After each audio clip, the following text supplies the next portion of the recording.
And we are back on this lovely Thursday edition of the Doing All Right. Still remote. Bryan Broaddus is in Surprise, Arizona. We'll see him back next week. I hope. You know what I'm saying? I don't know what his schedule looks like, but he's ready to come home. We'll have him back here. But we are still business as usual. We're gonna break down players tomorrow. We're gonna talk a little bit of something today, and we'll do it all over again. Appreciate y'all for tapping in with us, Mr. Broaddus. What's happening? Doing well, sir. Thank you very much. Good to see your smiling face. And man, got a lot of NFL news going on, so I'm sure we'll cover some ground. I got some good questions for you today. I feel like I'm gonna challenge you a little bit with some of my stuff. Man, Bryan, I got two for you before you get going. All right. I'm currently starting shit on the internet. You know how I do. Don DeMarco. Stir it up guy. Yeah. And it's not like I have an extreme take either way. I just see a lot of conversation floating around about it. And I think that some people see one side of this as outrageous. And I think that it makes a bunch of sense. Bryan, let me ask you this. Currently, how we're looking at the draft. Let me ask you this first. I might as well just leave the damn phone on this thing all day because we got a bunch of Illuminati shit that we need to tap in with. You feel me? Put that right there because they ain't paying us no money. Bryan, I asked you off air just to kind of get your vibe, and you smiled and you nodded and you started rocking in your chair. For those that are curious, Bryan, based on your feel and your golden phone, because I don't trust nobody. I don't trust nothing unless it comes from your phone. There's a lot of talk about the Maxx Crosby thing, and I think sometimes people can get super excited, and the Cowboys that hit you back, one of your sources be like, "Nah, man, that's news to us." They love to say that, Bryan. Oh, that's news to us. We don't know nothing about, you know what I'm saying? Not saying that anybody has confirmed anything on your phone, but do you get the feel? Do you get the vibe that the Cowboys are really in and discussing and having conversations about this whole Maxx Crosby trade situation? I do. I honestly do. And, they're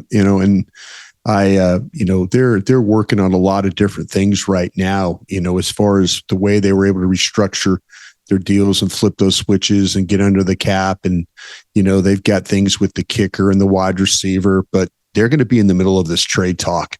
Now, I will say this, and I'm going to get to a question about a trade that happened yesterday for you. And, I have a golden phone situation on that one. But the thing is that with the Maxx Crosby thing, I talked to Mike Silver yesterday. And, and Mike has been one of these guys, if you've been kind of following along with Mike is a West Coast guy. Mike's got connections. When the Raiders were in the Bay Area, Mike was in San Francisco. Mike was an NFL Network guy. Mike has got a lot of sources. And I was asking him, do you think this thing for Maxx Crosby, this trade will happen? And he says, kind of going back and forth on it right now. And he goes, but that's the Raiders. That's just the way the Raiders operate. And, with Al Davis, it was a little bit more, I don't know, maybe not kind of a thing, but there's still a little bit of an element of that. I think the Raiders are still kind of waiting for potentially the right offer. And so if that's the case, then maybe we will see Maxx Crosby get moved. But if they don't get what they want, well, they very well could keep Max. But I asked Mike about this. I said, well, what about Dallas? Would you feel like that Dallas is in on this? He says, absolutely. So, that's where Mike is one of those guys, like I say, very well connected. I just, if you asked me, like you just did, and with you, even without Mike Silver, I would say Dallas is in on this one. I really would. And because I think there's clearly a need for the position. I think there's clearly somewhere where he could absolutely fit into what you're trying to do. This guy's one of the best pass rushers in the National Football League. And when you start to talk about him, you had Micah Parsons, and then you start to talk about Maxx Crosby, and you talk about Myles Garrett and guys like that. So yeah, I clearly feel like that Dallas is looking at this situation right now with both eyes wide open. Bryan, I was on the Twitter machine. Let me lean forward like Jerry Madeline would tell me to do. Mm-hmm. I was on the Twitter machine, Bryan, and at Bell Cow Vontae is who I'm responding to. This ain't me fighting him directly. I'm just telling you what happened on social media, right? He says, I love Crosby. I want to make the defense better. I'm not trading both 12 and 20 for him. End of story. I kind of looked around Twitter a little bit more, and there's a bunch of people that kind of shared that sentiment. You feel me? I want to reiterate, this ain't me fighting them people. I ain't fighting them people. But I did have a response to this, though, because it makes me think. And I like when people ask questions and it makes me think. Bryan, I responded and I said, in my humble opinion, there's no combination of dudes at 12 and 20 better than Maxx Crosby. Maybe if you had picks 2 and 10 in this draft, then maybe we can talk. Maybe if you had picked 12 and 20 in the 2021 draft, that's with Micah and Slater and all them boys, then yeah, maybe you can, you know what I mean, find a combo of dudes that's better than Maxx Crosby. Not in this draft, though, in my honest opinion. And that sparked a good bit of conversation on my social media page. Y'all can go find that. I'm going to leave it up there. Bryan, what's your take on what I just said? Me and you've been breaking down this film, and we're not just using, and I'm not saying anybody else is doing this, but we're not using just a magical number 12 and 20. We put names to faces now. We're projecting where guys are kind of going to fall. We're still compiling information. And Bryan, the recent news about McCoy, our cornerback from Tennessee, that's one less defender for us. You know what I mean? That's one less guy. So now we're really in this mode of a draft that was already lighter, that wasn't as top heavy, doesn't have a ton of quarterbacks pushing talent down to you. This isn't about 12 and 20. This is me projecting the dudes that'll be there. You know what I'm saying? So if you end up with Colton Hood and Dylan Thieneman, or if you end up with, if you get lucky in Sonny Styles and Messidor or something like that. Bryan, I don't think there's a combination of dudes in this class at 12 and 20 that'll be better than Maxx Crosby. What's your take on what I just said to you, Bryan? No, I absolutely agree. I absolutely agree. And I think to me, that's why I'm more interested in moving on from 12 now. I'd like to find a way to keep 20 just for maybe something that you can, maybe there's something you can parlay in that, maybe some second day picks or something like that. But I totally agree with you. And this is my approach. I'm into the Dak Prescott window now. And I know this probably drives people nuts who are not fans of Dak Prescott, but he's going to be the guy that gives you the best chance to win. Him and CeeDee Lamb, potentially George Pickens, Tyler Booker, Smith, those guys, those are going to give you the best chance to win. And so to me, I think that I need to create that window or give my quarterback the best chance. Guy had a outstanding season last year throwing the football. Wasn't rewarded for it at all. Couldn't get a stop in games. Couldn't find a way to, they put up offense, they put up numbers. And yeah, there were some times that they sputtered a little bit, but overall, though, they needed to get stops. And that's something that Maxx Crosby could absolutely do. This is no disrespect to the guys, the Baines, the Baileys, the Howells, all those guys that are rush edges.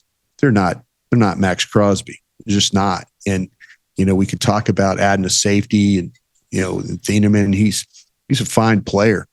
But again, Maxx Crosby immediately comes in and makes your defense different. Different in a lot of ways. And so to me, I'm totally on board. I'd love for Dallas just to use one of the picks. I think that's where you maybe start and see where it goes. If somebody's willing to come in and offer more, then you got beat by somebody willing to offer more. Yeah.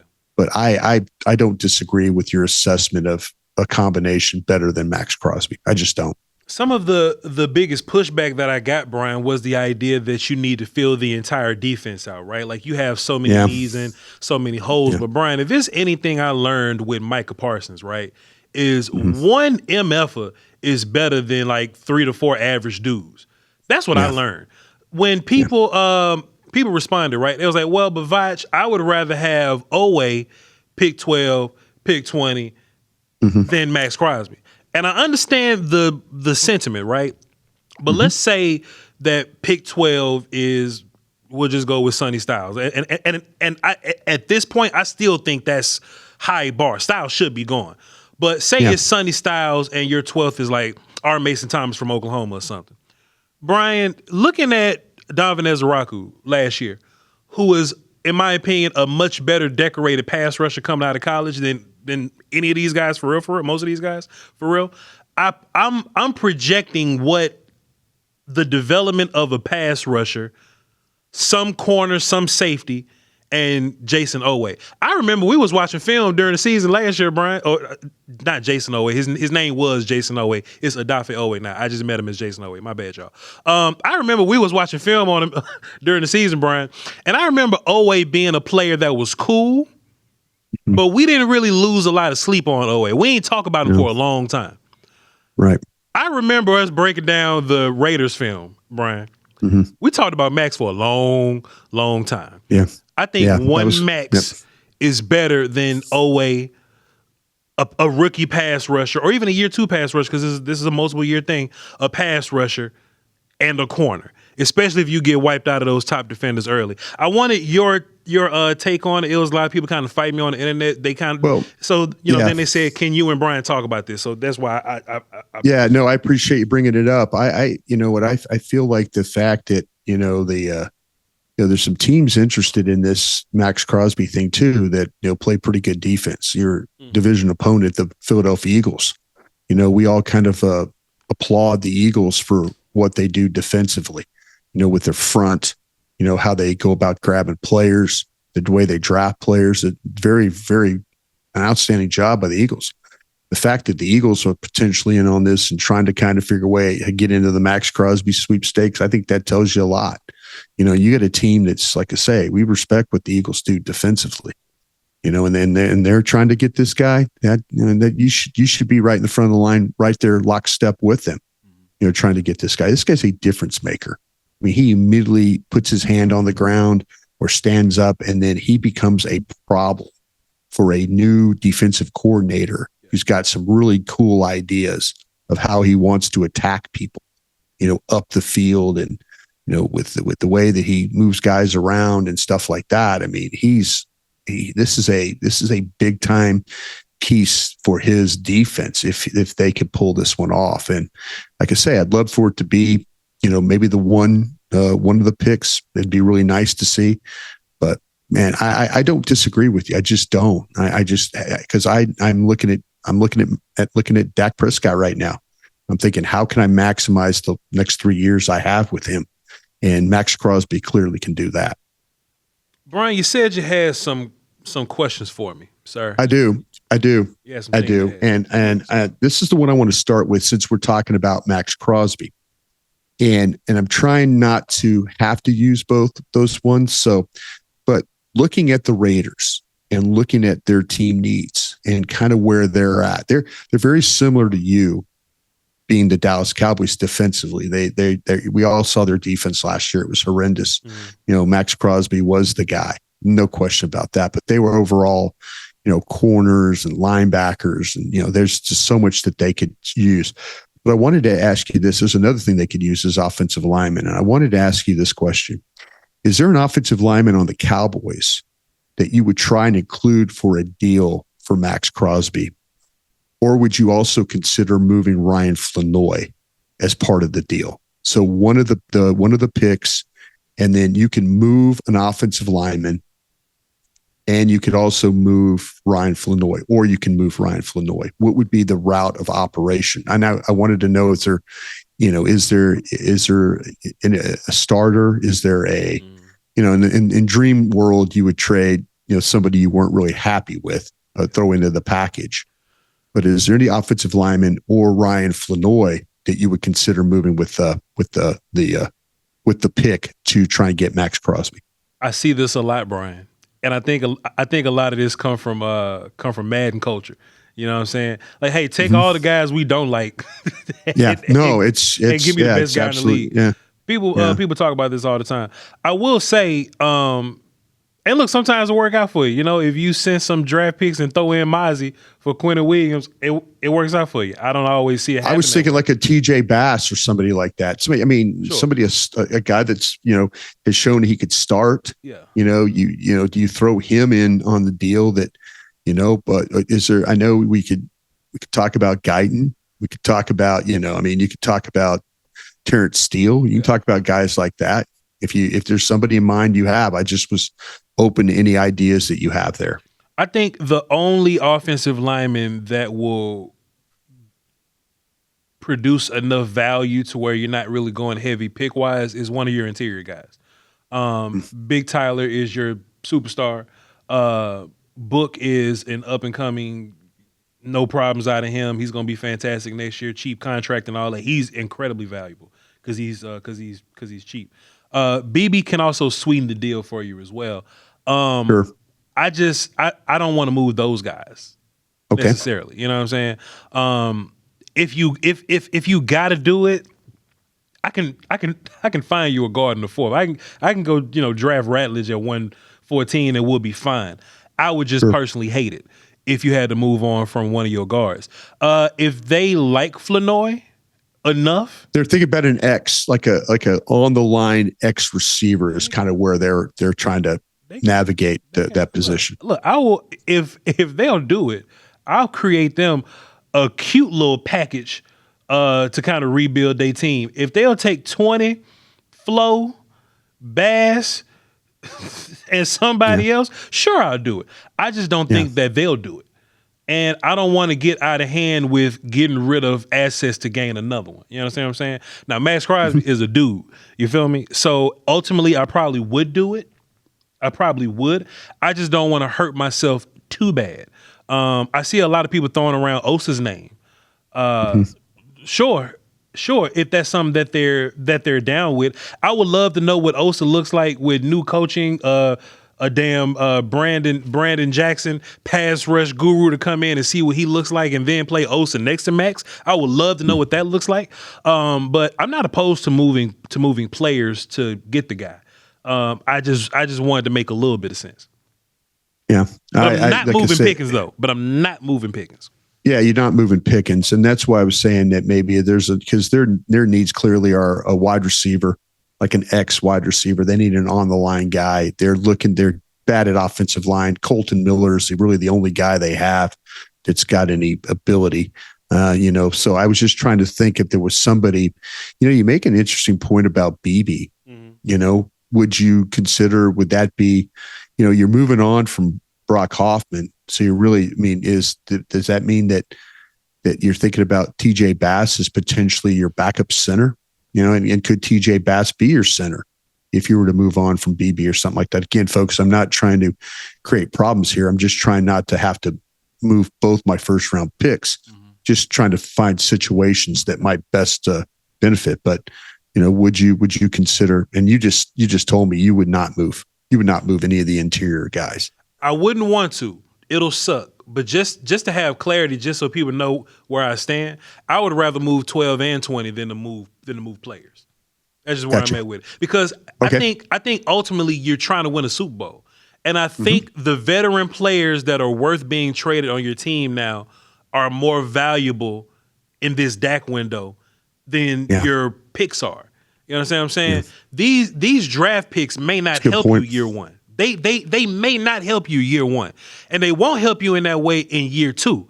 I think year 3 BB and year 2 Booker and year 5 Tyler Smith, I think they're much more impactful than what those picks would be. You understand what I'm saying? And this goes back to us putting faces on picks, and I encourage anybody to do it because I'm still looking at Twitter and there's still people fighting. Y'all go in the comments, please. What combinations of players at 12 and 20, realistically, do you think is better than Maxx Crosby? If teams suck at drafting and you find a way to get Downs and Sonny Styles get caught with drugs and he's at 20, I still think Max is better than Downs and Sonny Styles. That's just how I feel. No, that's a fair assessment. This is coming up from the Golden Phone because I did get a confirmation on this and I wanted to ask you. Yeah. With Dallas's need at corner, should they have been in on the Trent McDuffie deal with the Kansas City?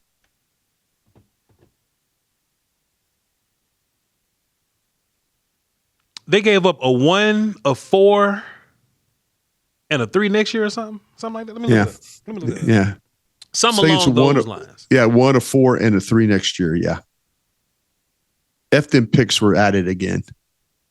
Well, they gave it, 29. I think it's 29, 4, and a 3. Yeah. Let me tell you something interesting, Bryan Broaddus. And this may be an answer to our questions. First of all, let me ask you this. Do you think that and it's rude to ask a question with a question, but I need this context. Okay. Do you think the Cowboys were in on the McDuffie stuff?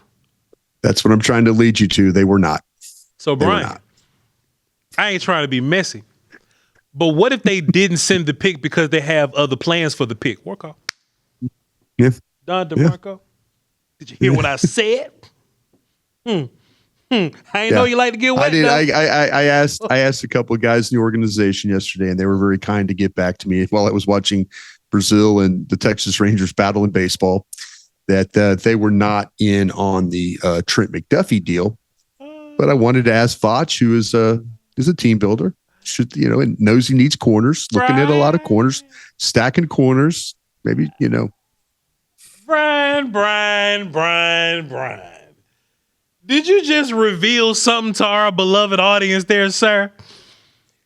Did you just reveal something to our beloved audience there, sir, Brian? Are you saying, you ain't say this, but this me being goofy, Brian, because in my ears what you said, because the Cowboys could use Trent McDuffie. They could absolutely. I don't think the Cowboys aren't in on Trent McDuffie because they got Bland and Revel. Mm-hmm. Trent McDuffie would be cheap this year, and if you restructure him, he'll be cheap, for the first year. Yeah. And they were planning on spending money on free agents anyway. Mm-hmm. Trent McDuffie would make sense, Bryan Broaddus. Mm-hmm. You telling me, Bryan Broaddus, the Cowboys got plans for them picks? That's what you're saying? Maybe so. Maybe so. See, Brian, I'm a critical thinker, Brian. See, if you was on the show with somebody else, and no disrespect to them show, but they'd have just been like, oh, okay, I guess the Cowboys just wasn't in on Trent McDuffie. All right, cool. You know what I'm saying? I ain't knocking no other broadcasters, because you work with some fantastic people. But what Voch just said, Brian, they could have used Trent McDuffie. They absolutely could have used Trent McDuffie. They probably should have been in on Trent McDuffie. And in context of how bad you need corners, because both your corners coming off injury, I think Bland foot still hurt. Yeah, Trent McDuffie on a rookie deal, correct, Brian? Yeah, I think you're gonna have to pay him. You have to pay him, but even if you extend him from a rookie deal, he'll be cheap when you extend him. Right. So McDuffie wouldn't cost you a whole bunch, and the Cowboys got multiple ones. Mm-hmm. Better ones like than the Rams. The Rams. I mean, the Rams had multiple ones too. But the Cowboys got a better one than the Rams had, is what I'm saying. I know. And they weren't interested in the conversation at all, Bryan Broaddus. I think the Cowboys got some plans for them picks. Maybe so. Am I off for saying that? Do you? No, I don't. I just kind of like, I was sitting there thinking, I'm like, man, Trent McDuffie can play outside, play the slot. He's a veteran guy. I mean, again, in the Dak Prescott, let's try and win this thing in the next 3 years or get better in the next 3 years. Trent McDuffie on defense helps you. It helps you like Maxx Crosby helps you. So I might have been interested in trading both those picks for Trent McDuffie and Maxx Crosby. Brian, I know how good the coffee is, man. I might have been interested in doing that. I buy expensive coffee because I want to taste it, Bryan Broaddus. Why do you think the Cowboys weren't involved in Trent McDuffie at all? Aren't they involved in all this other conversation, Brian? They are. Yeah. They never were. I was told from a couple different people, they just no. They were just a flat no. So I took that. It's like, Voch okay. has a theory now, Brian. Voch has a theory. Voch has a theory. We're gonna figure it all out later, Brian. But what else you got for Brian? Give me another question. You made me excited. We're gonna revisit this shit. You made me excited. Please, what else you got? Here's my other question. Bobby Belt, who 105.3 The Fan. Bobby's got a really good handle. I would consider him a guy with some really good sources. People like to talk to Bobby, and and Bobby likes to talk among his teammates here at 105.3 The Fan. And one of the names he brought up was Jalen Thompson, the safety from the Arizona Cardinals. And I sat down and watched Jalen Thompson play for the Cardinals in some games yesterday. And this is my question to you, Voch. If you were to sign say a safety like a Jalen Thompson, by the way, I could vouch for the player. The player could absolutely help as a free safety. He does play in the slot occasionally. He's not the hybrid guy that we're kind of seeing, but he can line up in hybrid positions. But I don't think that's his thing. I think he's really kind of a true free safety. My question to you, Voch, is if they were to sign a Jalen Thompson to play as a safety, would you consider drafting another one that's not a hybrid player? Yeah. Okay, so let's say that all this Maxx Crosby stuff I've been talking don't exist, and you got 12 and 20, right? Right. And you get Jalen Thompson, okay. Right. That ain't stopping me from still getting Downs and Thieneman. Or that's not stopping me from getting Thieneman and Bud Clark. Because me and you had this conversation, and we've been constantly having it because we're still watching safeties, and we're still impressed with them. I'm gonna put the caveat on it for you though. Okay. You can't take a hybrid safety. You can't draft a hybrid safety. You have to just draft a safety. I think they're kind of all hybrid safeties at this point. I think it's the all right. I think it's a new trick. Because look, no, I like what you're doing here. Downs is a nickel strong. Thieneman is a free high strong, sometimes nickel. Wheatley is as pure as it gets. He's a pure free. But we see him line up and play nickel versus like trips or something like that. Yeah. McNeil Warren, strong sometimes, nickel ex linebacker sometimes. Bud Clark is about as pure of a free. But Bud played strong sometimes, Brian. Sure Halsey Halsey from LSU is a pure strong, if you want to kind of put him there. I think most of these, Lewis is a linebacker strong. A lot of these guys are hybrid guys. He's a hybrid, yeah. So I think it'll be tough to not get a hybrid guy. But to your point, I think acquiring one safety shouldn't stop you from getting another one, because I think you're going to need three safeties, and they all got to do different things, Brian. So shit. Yeah. I was kind of to the point that like I'm so want to rebuild the safety room that I am interested in signing a Jalen Thompson, and I'm interested in drafting another one. Keep drafting, whether it's a hybrid or not. I am so over right now what the Cowboys have at safety that I just listen. I'm just whatever I have to do to make that work. I'm going to find a way to make that work. I agree. And plus, Brian, I think there are so many safeties in this class. I think you can take one in the first round, and I think when you get back to day 3, take another one. Take Genesis Smith in the 4th if you want to, if he's there. I'll do it. Yeah. I kind of was thinking, like I said, you talk about the Genesis Smith. He ain't gonna talk about it, but yeah, the thing about it is, I'm kind of in that role right there. He's kind of my guy, my outliner. Him and what we have our guy Taffy from Texas, and that the guy that we're kind of looking at probably down. He's kind of a more pure free safety than I think a strong safety myself. Yeah, sure. All right. The last question for you on my side of the book here. Is there a position in this draft that has a lot of players, but you're not sure about the overall quality of it? And is there a position you feel the best about? It's two-parter. So position in this draft that has a lot of players, but you're not sure about the overall quality of the players. And then there's a position that has a lot of players and you feel a lot better about that group. So far, what you've seen, your 130 players you've studied so far. I say I feel really good about corner and safety. It's a lot of those guys. And I think it's a lot of good, talented guys, right? Daniel Jeremiah said something interesting on Twitter the other day. He said, man, it might be 7 offensive tackles going in the first round is what he said, Brian. And I started looking at my board.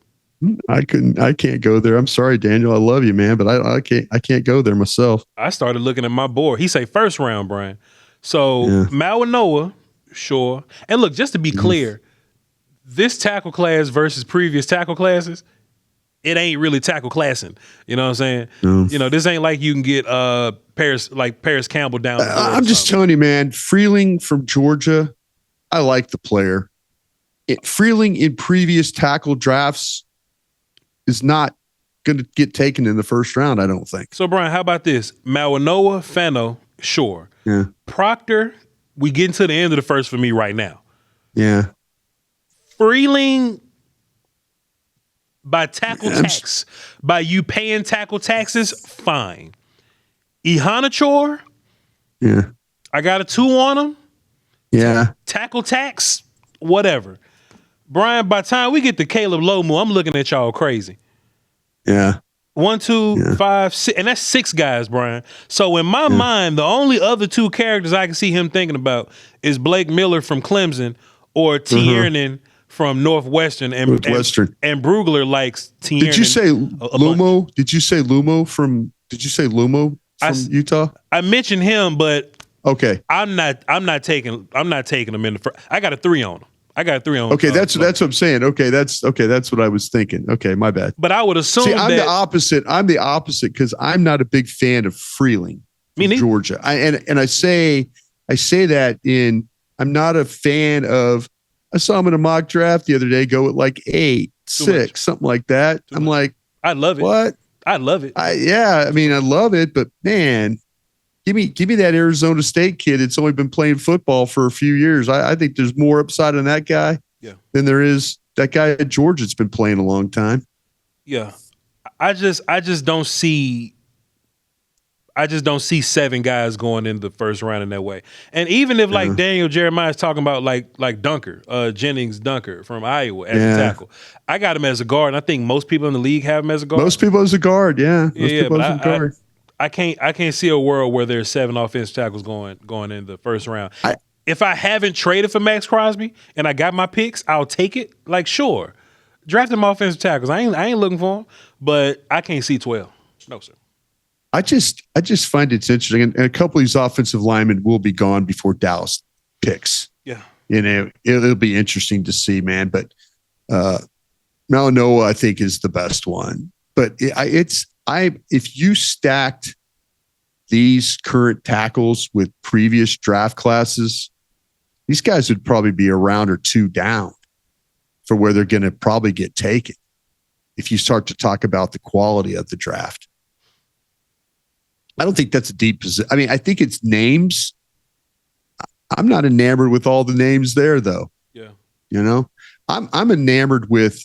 What do you think about the edge group? I think a lot of names, but are you? Is there a point of all those names where you just stop? Do you stop at Falk? Or where do you stop?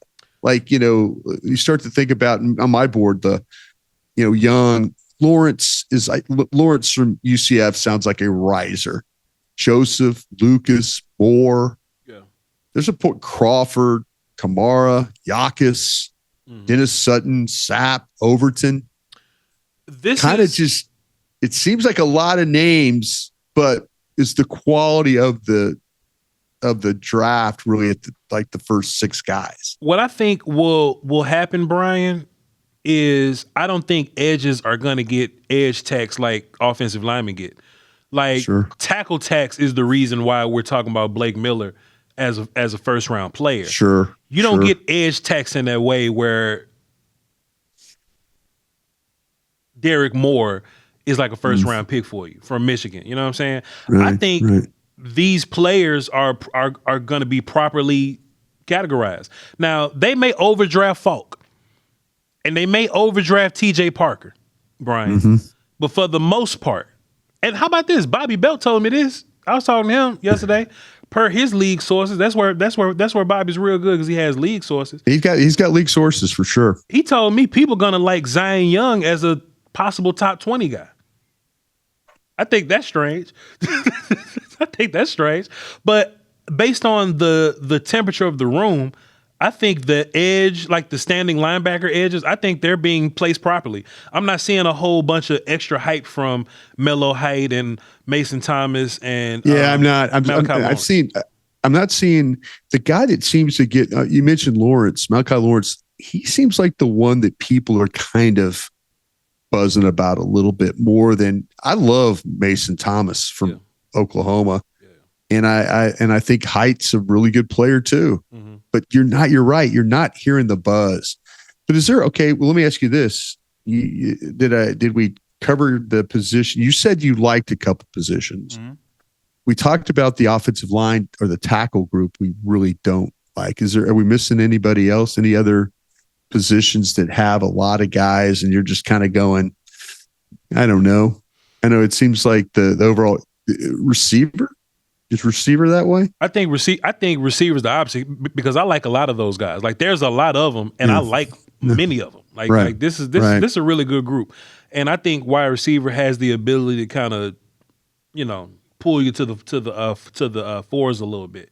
Right. So I don't necessarily think that way about wide receiver. Defensive tackle. I mean, if you want to look at that. Yeah. After you get, because look, even the top guys, right? Peter Woods, Caden McDonald, Christian Miller, Lee Hunter. There's not really a superstar in that group, but we know those names though. Like Banks, man, it sounds like everybody is loving Banks out of Florida. They're talking Banks might be once again, look at these mock drafts, whether it's Mike Sando or whoever, man, they're putting Banks in the top 10. Mr. Voch ain't going. Mr. Voch, I'll die on that hill too. Yeah. I'll die on that hill. I'm willing to go there. Yeah, and I mean, look, think about it like this. Think about your fourth round. Think about your fourth round corners, right? Yeah. Dixon, Pons, Muhammad, Lee, Neal. I like some names in that list. Yeah. Think about your fourth round defensive tackles. Like Dominic Orange and Dante Corleone from Cincinnati. Yeah, you know Jackson, Daryl Jackson, Florida State kind of guys. The name's a little different. Think about so look, just me looking at my board, right? My fourth round linebackers. I like Torian York. I like Elliott. I like Elliott. You know what I'm saying? Yeah, Elliott from Arizona State. Yeah. From Arizona State, yeah. My fourth round receivers, Skylar Bell, Jacoby Lane, Chris Brazzell. Those are decent names I can get down with. My fourth round running backs. What about the running backs? What about the running backs? My fourth round running backs, Singleton, Moss, Allen. I like those guys. Okay, you're dancing. Okay, I like those guys. But I think when you're down there in tackle land and big edge land is when it gets kind of weird for me. Not linebacker edge, but big edge. Like my fourth round big edges are Kamara from Indiana, Jacques from Illinois, Dennis Sutton, Penn State, Sapp from Florida. Like those names get a little weird. So when I'm in the fourth round, I'm looking at corners, linebackers, and receivers? Maybe running back, yeah. And Daniel Jeremiah telling me that my fourth round tackles might go in the first round. Shit. Yeah, you know what I'm saying? I just think that's a position that you talk about the tackle tax. I think you're spot on with that. Yeah. I really do. I think these guys are probably going to go a round or two earlier than where you would have them. I think I'm absolutely right. If you compared these tackles to previous tackle classes, a lot of these guys should be taken exactly where we think they should be taken. Brian, we got some players to break down tomorrow. We do. March 6th. And then I got another batch of guys starting on the 9th. Another batch of guys, man. We're running through them. We getting. I think we'll end up around 220, 225 by the time we're done. That's a good number. That's a good number. As long as I make sure I see Puka Nacua this year, that'd be great. Don't miss Puka Nacua. I'm not going to miss Puka Nacua this year. I almost entertained the idea of, Brian, let's just watch like two kickers. just to be ready. Let's watch two. I think that's a must. I think you have to do this. Let's just watch them kick for 5 minutes. Be like, all right, okay. We'll do a couple long snappers. We'll look at a couple long snappers. Yeah, we don't have to break them down for a long time. And also, just in case anybody's interested, me and Brian have, I'm just curating the list. We're going to start talking about quarterbacks March 30th. So if you guys are from another team and you're interested in quarterbacks, and we don't talk about quarterbacks a lot here, pardon us. It ain't because we in Cowboy land. We just generally don't like to talk about quarterbacks all that much. Dak has a lot to do with it, but we're going to start with those guys from March 30th all the way to April 3rd. We're going to watch 12 guys and we'll break that down. But tomorrow, though, y'all write this down. It's going to be on the test. For March 6th, Jamari Taylor, running back from Virginia. Malachi Fields, wide receiver, Notre Dame. Good player, ran a slow time. Markel Bell, big as hell, offensive tackle from Miami. Big as hell, Marquez Bell. Yeah. 6'9", 330 or something. He's scooting along there, yeah. And the guard, Jalen Farmer from Kentucky.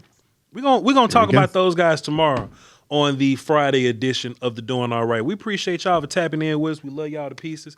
Hey, Voch, we hear you talk about the hats, the quarter zips and the notebooks. Voch, where can we find this stuff? It's all on our website, crownglobalmedia.com. If you're looking for the audio, if you're looking for the other work that we do, Stack, or if you're looking for the Voch Lombardi stuff, it's all up on crownglobalmedia.com. Get some merch. We love y'all to pieces. Thank you very much. And that's Bryan Broaddus on all of his, pardon me, damn, my bad. That's Bryan Broaddus, but he's on Crown Global Media on the social platforms, and I am Voch on all those platforms, all right?